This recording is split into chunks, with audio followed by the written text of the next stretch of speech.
அந்த கட்சியினுடைய பிரதிநிதிகள் கலந்து கொண்டு ஒருமனதாக தீர்வை நிறைவேற்றியிருந்தார்கள்.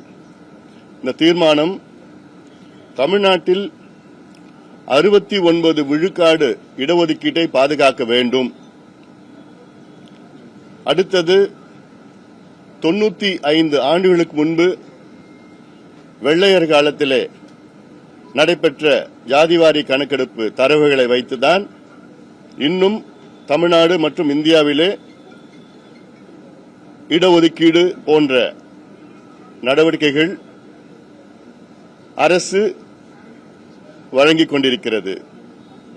இந்த பழைய தரவுகள் போதுமானது இல்லை, இதை நாங்கள் ஏற்க மாட்டோம் என்று உச்சநீதிமன்றமும் உயர்நீதிமன்றங்களும் இந்தியா முழுவதும் இருக்கின்ற உயர்நீதிமன்றங்களும் அதை ஏற்றுக்கொள்ளாத சூழலில் நவீன தரவுகள் வேண்டும் என்ற கோரிக்கை, அதற்காக உடனடியாக தமிழ்நாட்டிலே கணக்கெடுப்பு நடத்த வேண்டும் என்று ஒரு கோரிக்கை வைத்தோம். நடந்து முடிந்த அனைத்து கட்சி அனைத்து தலைவர்கள் கூட்டம் அவர்கள் சார்பிலே இன்று மாண்புமிகு முதலமைச்சர் அவர்களை இன்று நாங்கள் சந்தித்திருக்கின்றோம். அது மட்டுமல்ல, தமிழக வெற்றி கழகம் இன்று ஆட்சிக்கு வந்திருக்கிறது. முதலமைச்சர் விஜய் அவர்கள் தேர்தலுக்கு முன்பு அவர்களுடைய கட்சி தேர்தல் அறிக்கையை வெளியிட்டார். அந்த தேர்தல் அறிக்கையில் முதல் வாக்குறுதி தமிழ்நாட்டில் உள்ள அனைத்து சமுதாயங்களும் சமூக நீதி வாரியாக பிரதிநிதித்துவம் இருக்க வேண்டும், அதற்கு சாதிவாரி கணக்கெடுப்பு நடத்த வேண்டும் என்று அவர்களுடைய முதல் வாக்குறுதி. அதையும் ஞாபகப்படுத்தினேன். அதை அவரும் சொல்லியிருந்தார். நாங்கள் எல்லாம் இதை மக்களுக்கு உறுதி கொடுத்திருக்கின்றோம் என்று சொல்லியிருந்தார்கள். ஆக எங்களுடைய எதிர்பார்ப்பு தமிழ்நாட்டில் கணக்கெடுப்பு நடத்த வேண்டும். மத்திய அரசு சாதிவாரி கணக்கெடுப்பு காஸ்ட் சர்வே என்கின்ற மக்கள் தொகை கணக்கெடுப்பிலே கூடுதலாக அதை நடத்த திட்டமிட்டிருக்கின்றார்கள். மத்திய அரசு நடத்துகின்ற அந்த கணக்கெடுப்பு என்பது இது மேக்ரோ லெவல் கணக்கு, இது ஏதோ தலைகளை எண்ணுகின்ற கணக்கு.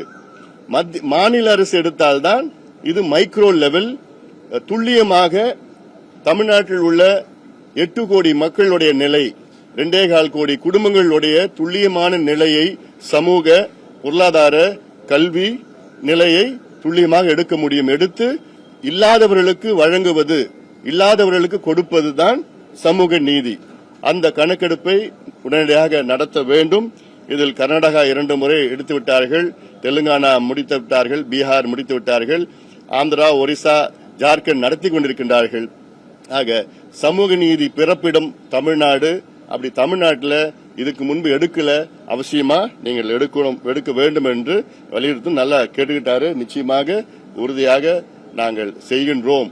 ரொம்ப பாசிட்டிவா இருந்தார். ஏன்னா எங்க தேர்தல் அறிக்கையிலையும் நாங்கள் சொல்லியிருக்கிறோம், தமிழ்நாடு மக்களுக்கு நாங்கள் செய்வோம் என்று அந்த நல்ல செய்தியை சொல்லியிருக்கிறாரு. ஆனாலும் எங்களுடைய கோரிக்கை கவர்னர் உரையில், ஆளுநர் உரையில் அவங்க அரசினுடைய கொள்கை முடிவாக அதை அறிவிக்க வேண்டும் என்ற கோரிக்கையை வைத்தோம். இதுதான் அனைத்து கட்சி கூட்டத்தினுடைய கோரிக்கை. அந்த அனைத்து கட்சி கூட்டத்தின் அத்துணை தலைவர்கள் சார்பிலே இன்று நான் முதலமைச்சரை சந்தித்திருக்கின்றோம்.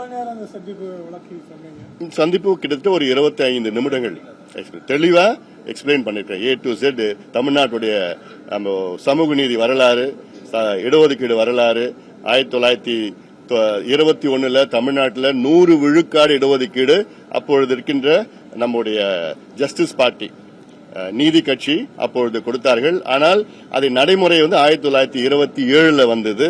அதன் பிறகு 1935 மத்திய அரசு, தமிழ்நாட்டில் இருக்கிற மத்திய அரசு நிறுவனங்களில் இடஒதுக்கீடு வழங்கப்பட்டது. அதன் பிறகு 1950 வழக்கு தொடரப்பட்டு இந்த இடஒதுக்கீடு ரத்து செய்யப்பட்டது. அதன் பிறகு தந்தை பெரியார் அவர்கள் போன்றவர்கள் எல்லாம் போராடி அதன் பிறகுதான் இந்திய அரசு முதல் அரசியல் சாசன சட்ட திருத்தம், ஃபர்ஸ்ட் கான்ஸ்டிடியூஷனல் அமெண்ட்மெண்ட் கொண்டு வந்தார்கள். அதன் பிறகுதான் தமிழ்நாட்டில் 40 விழுக்காடு இடஒதுக்கீடு 1951 கொடுத்தார்கள். இது 1954 41 உயர்ந்தது. அதன் பிறகு கலைஞர் அவர்கள் ஆட்சியில் 1971 இது வந்து 49 உயர்ந்தது. அதன் பிறகு எம்ஜிஆர் அவர்கள் காலத்தில் 1980 இது வந்து 68 உயர்ந்தது. அதன் பிறகு 1990 கலைஞர் அவர்கள் ஆட்சி காலத்தில் இது 69 உயர்ந்தது. அதன் பிறகு 1989 பிசியும் எம்பிசி என்று 20% 30% பிரிக்கப்பட்டது. 2008 இதுல வந்து உள்ஒதுக்கீடு இஸ்லாமியர்களுக்கு 3.5 விழுக்காடு, 2009 அருந்ததியர்களுக்கு 3 விழுக்காடு உள்ஒதுக்கீடு. இதெல்லாம் இந்த வரலாறெல்லாம் நான் சொன்னோம். நீதிமன்றத்தில் எப்படி வந்தது, நீதிபதிகள் உச்சநீதிமன்ற தலைமை நீதிபதி கபாடியா அவர்கள் 2010 தீர்ப்பை கொடுத்தார். அந்த தீர்ப்புல தமிழ்நாடு ஓராண்டிற்குள்ளே ஜாதிவாரி கணக்கெடுப்பு நடத்தி 69 விழுக்காடு இடஒதுக்கீட்டை ஏன் அதை நாங்கள் உங்களுக்கு வழங்க தேவை என்று நீங்கள் அதை நியாயப்படுத்தணும், ஜஸ்டிஃபை பண்ணணும் அப்படின்னு 2010 சொன்னாங்க. ஆனா இது இன்னைக்கு வரைக்கும் பண்ணல, செய்யல. வழக்கு இன்னும் முக்கியமான வழக்கு நீதிமன்றத்தில் இருக்கு.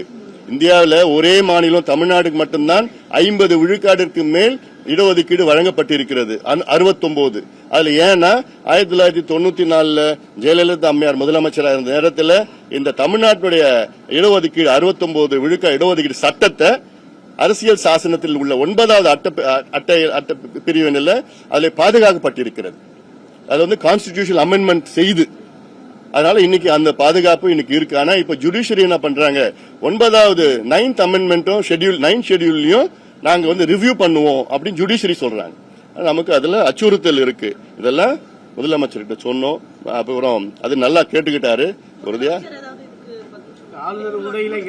எங்களுக்கு நம்பிக்கையா இருக்கு. நம்பிக்கையா எங்களுக்கு முதலமைச்சர் நல்ல நம்பிக்கையான முறையில எங்களுக்கு பதில் சொல்லியிருக்கிறார். திமுக அதிமுக 2 ஆட்சி காலத்திலும் நீங்க இந்த முயற்சி எடுத்துட்டு இருந்தீங்க. இப்போ தாவேகா ஆட்சியில அது நடைபெறும்னு நினைக்கிறீங்களா? நிச்சயமா நாங்க எதிர்பார்க்கிறோம், நடைபெறும்னு நாங்க நம்பிக்கையோட இருக்கிறோம்.